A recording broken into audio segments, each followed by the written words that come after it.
کہتی ہیں کہ کسی نے ایک کتاب پڑھی جو کفریہ کلمات پر مشتمل تھی، تو اس شخص نے اس کو پڑھنے کے بعد سوچا کہ میں نے زندگی میں کئی کلمات کفر کہے ہیں، اور تو بعد میں یاد آیا کہ پھر شادی تو اس کے بعد کی تھی، اس کا مطلب ہے شادی تو میری ہوئی نہیں، تو انہوں نے بیوی بچوں کو چھوڑ دیا۔ دیکھیں، پہلی بات تو یہ کہ جتنے بھی یہ کلمات کفر اکثر جو کتابوں میں لکھے ہوتے ہیں، یہ حقیقتاً اس سے کفر لازم نہیں آتا۔ حقیقتاً یہ فقہا نے احتیاطاً لکھ دیا ہے کہ بھئی یہ نہ کرو ورنہ ہو سکتا ہے کہ آپ کفر میں مبتلا ہو جائیں۔ تو یہ اکثر کفر اختلافی ہوتے ہیں، یہ کلمات کفر جو اکثر لکھے ہوتے ہیں، یہ کلمات کفر اختلافی کو ثابت کرتے ہیں۔ کفر اختلافی کا مطلب یہ ہے کہ اس میں آدمی کافر و مرتد نہیں ہوتا، بلکہ فقہا خود یہ لکھتے ہیں کہ اس کا کہنے والا، اس کے کہنے والے کو ہم یہ تو کہیں گے کہ قول کفر ہے، لیکن کہنے والے یعنی قائل کو ہم کافر قرار نہیں دیں گے۔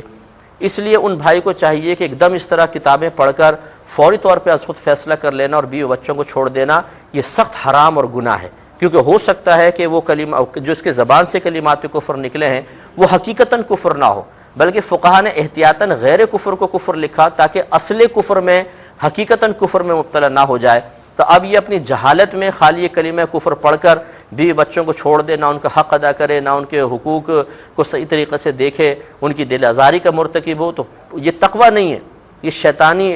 مطلب بزرگوں نے لکھا ہے کہ یہ تقوی کا ہیضہ ہو جاتا ہے بعضوں کو، کہ حقیقتاً تقوی نہیں ہے۔ کبھی علمی کے ساتھ جب کوئی اسی طریقے سے مسائل کو اخذ کرنے کی کوشش کرتا ہے تو ٹھوکریں کھاتا ہے۔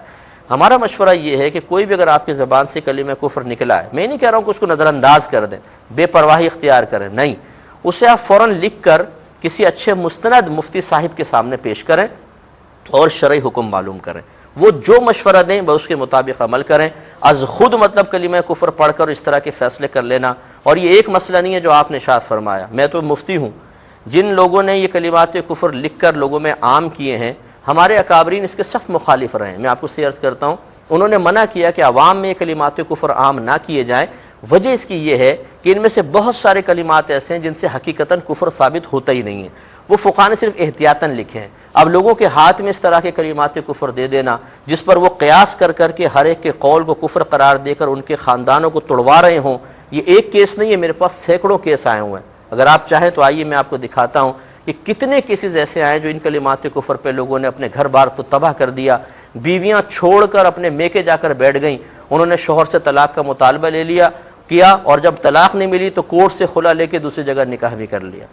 تو یہ کوئی مطلب یہ کہ اس طریقے سے یہ نہیں ہے کہ آپ ہر چیز کو ہم لوگوں کے درمیان عام کر دیں۔ ہمارے اکابرین نے آج تک عام نہیں کیا تھا ان کو، اس وجہ سے ہی نہیں کیا تھا کہ وہ جانتے تھے کہ ان میں سے ہر چیز حقیقتاً کفر نہیں ہے۔ اس لیے میں عوام کو مشورہ دے رہا ہوں کہ آپ پہلے اس کو چیک کروائیں کسی عالم دین مستند مفتی صاحب سے، عالم سے بھی نہیں، ہر عالم مفتی نہیں ہوتا، مستند مفتی صاحب کو دکھائیں، وہ جو فیصلہ کریں اس کے مطابق آپ عمل کر لیجئے۔ یہ کہ کہتے ہیں کہ بعض لوگ اپنے